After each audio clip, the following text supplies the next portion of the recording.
Selamat pagi dan salam sejahtera untuk kita semua. Pada kesempatan ini saya akan membahas mengenai pengertian daripada pembelajaran berbasis masalah. Sebelum kita melihat atau meninjau pengertian pembelajaran berbasis masalah secara umum, baiklah kita meninjau terlebih dulu menurut para ahli.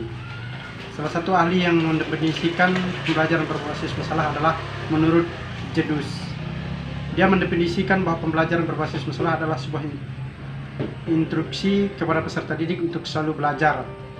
Kemudian ada seorang ahli juga yang bernama Senjaya yang menyebutkan atau mengatakan pembelajaran berbasis masalah adalah susunan kegiatan pembelajaran yang bertumpu pada pemecahan masalah dengan cara ilmiah.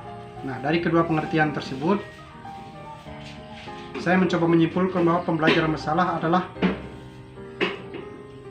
pembelajaran berbasis masalah adalah suatu pembelajaran berbasis masalah yang diterapkan oleh seorang pendidik kepada peserta didiknya dalam proses pembelajaran yang akan ditunjukkan kepada seorang siswa untuk melatih keterampilan dan berpikir dan mencari jalan keluar atau solusi dari permasalahan tersebut. Nah, artinya dalam arti singkat bahwa pembelajaran berbasis masalah adalah sebuah sistem pembelajaran di mana seorang pendidik atau guru dituntut dan memang harus mampu menghadirkan sebuah masalah yang akan dikaji di dalam pembelajaran tersebut. Artinya bahwa pembelajaran tersebut juga biasanya harus berkaitan dengan kehidupan sehari-hari. Nah, demikian yang bisa saya sampaikan. Akhirnya saya ucapkan terima kasih. Adapun pembahasan berikutnya akan dilanjutkan oleh teman saya. Terima kasih. Saya Aris Nasari. Berikut contoh dari model pembelajaran berbasis masalah atau problem based learning. Kita ambil contoh tentang masalah lingkungan hidup. Nah, di sini guru mengadakan kegiatan pembelajaran tentang membahas masalah lingkungan hidup tersebut yang berupa diskusi dan pengamatan. Pertama itu orientasi siswa pada masalah. Nah, contoh, guru menyiapkan sebuah gambar tentang masalah lingkungan hidup dan siswa yang akan mengamati gambar-gambar tersebut. Yang kedua, mengorganisasikan siswa. Nah, di sini guru membantu siswa dalam mendefinisikan dan mengorganisasikan tugas belajar siswa tersebut yang berhubungan dengan masalah yang sedang dia bahas, tentang masalah lingkungan hidup ini tadi. Yang ketiga, membimbing penyelidikan individu dan kelompok. Guru di sini berperan membimbing serta memberi dorongan kepada siswa agar mengumpulkan informasi yang sesuai dengan masalah pada gambar agar dapat mendapat penjelasan dan pemecahan masalah. Keempat itu mengembangkan dan menyajikan hasil karya. Nah, contoh, guru membantu siswa dalam merencanakan dan menyiapkan hasil karyanya terhadap pengamatan yang dia amati tersebut.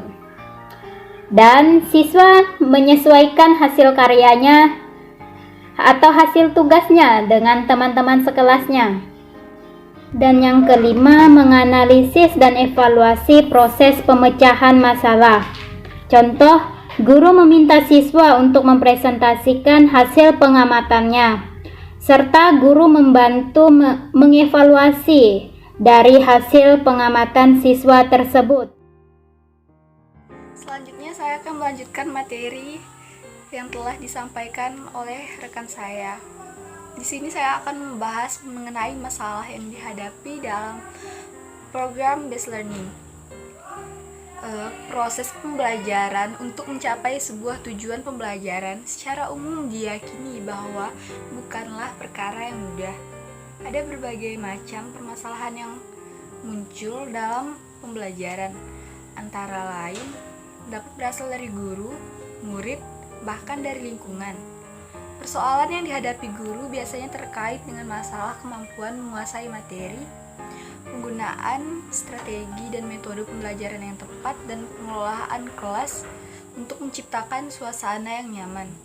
Sementara di sisi siswa, persoalan yang dihadapi umumnya terkait rasa malas dan kurangnya motivasi belajar. Setelah itu sulit dalam memahami atau kurang tertarik dengan materi yang telah disampaikan. Terkait masalah itu, Thorndike mengemukakan 3 prinsip atau hukum dalam belajar, yaitu law of readiness. Belajar akan berhasil apabila individu memiliki kesiapan untuk melakukan perbuatan.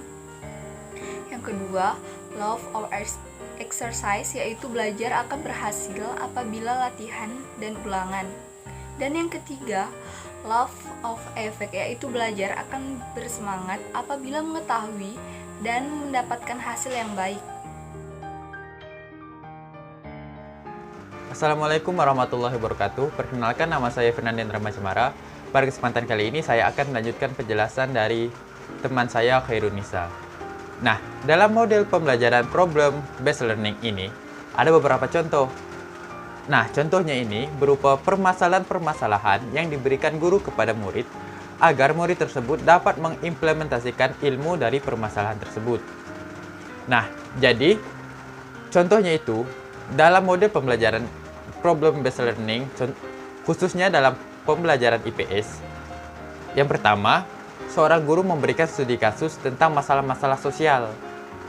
Contohnya, guru memberikan tugas kepada murid untuk menyelesaikan kasus-kasus. Misalnya, bagaimana sih seseorang itu berinteraksi satu sama lain? Nah, guru bertugas untuk memberikan permasalahan-permasalahan agar bisa diselesaikan oleh murid-murid itu. Nah, bagaimana sih dia akan berinteraksi dan berkomunikasi dengan orang lain? Apakah harus dengan langsung sapa gitu? Atau cuek-cuek gitu saja? Nah, itu salah satu studi kasus agar problem based learning ini dapat dilaksanakan agar para murid itu mudah untuk memahami apa yang dijelaskan oleh guru. Kemudian contoh yang kedua, guru dapat memberikan beberapa permasalahan-permasalahan yang ada di lingkungannya atau di lingkungan sosial, bisa juga dalam ruang lingkup luas. Misalnya permasalahan pengangguran, kemiskinan. Nah, apa sih yang dapat dilakukan dari murid tersebut agar bisa mencari solusi, paling tidak bisa untuk membantu terselesaikan permasalahan tersebut gitu. Nah, dari apa yang disampaikan murid tersebut, misalnya dia untuk cara mengatasi pengangguran yang sudah dia jelaskan, otomatis dia akan berusaha untuk bisa mewujudkan apa yang dia tulis. Nah, jadi itu merupakan salah satu contoh atau contoh dari model pembelajaran dari problem based learning. Mungkin hanya ini saja yang dapat saya sampaikan.